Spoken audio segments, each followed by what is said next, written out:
পিছলৈ আহিব। স্যাৰ আজি আপুনি এখন গ্ৰন্থ হেৰি কৰিছে, গ্ৰন্থৰ মূল বিষয়টো কি হৈছে?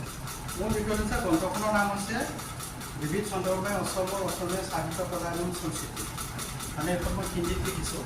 ইয়াৰ লিখা অৰ্থ এইটোৱে হৈছে যে ভাৰত স্বতন্ত্ৰতা পোৱা আজি ৭৫ বছৰ পিছত অসমৰ বিষয়ে, বিশেষকৈ ভাৰতৰ পূৰ্বোত্তৰ ভাৰতৰ বিষয়ে, ভাৰতৰ সম্পূৰ্ণ বিষয়ে উত্তৰ ভাৰতেই হওক এনেকৈ ইমান ভালদৰে প্ৰচাৰ কৰা নাই। গতিকে যদিও প্ৰচাৰ হৈছে সীমিত হৈ আছে, গতিকে আমি তাৰ কামবিলাক কৰি মই অকণমান ক্ষুদ্ৰ প্ৰয়াস কৰিছোঁ মাত্ৰ। ইয়াত মই কিছুমান বিষয় লিখিছোঁ, নতুন বিষয় মই অনুকৰণটো কৰিছোঁ।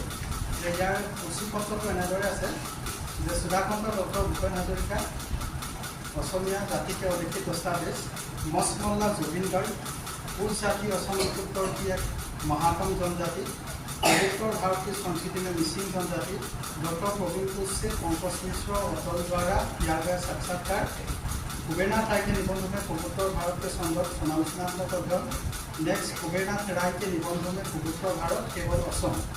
इसके बाद यार पिछता से गांधी जी के प्रसार राष्ट्रवाद के रूप में हिंदी का असम में विकास, पूर्वोत्तर में विकास, ये বিষয়সমূহ আজিকালি খুব দৰকাৰ হৈছে জানিব লাগে। গতিকে মই অকণমান ক্ষুদ্ৰ প্ৰয়াস কৰিছোঁ। এইখন মোৰ প্ৰথম সংস্কৰণ। ইয়াৰ পিছত মই দ্বিতীয় ভাগ লিখিবলৈ প্ৰয়াস কৰি আছোঁ।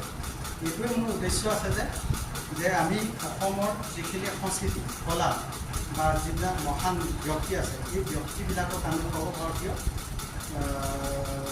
সৰ্বভাৰতৰ মৰ্যাদা দিবলৈ আমি তেওঁলোকক চেষ্টা কৰিছোঁ। বৰ্তমান ক্ষুদ্ৰ যত্নাধিক চেষ্টাহে কৰিছোঁ। ধন্যবাদ।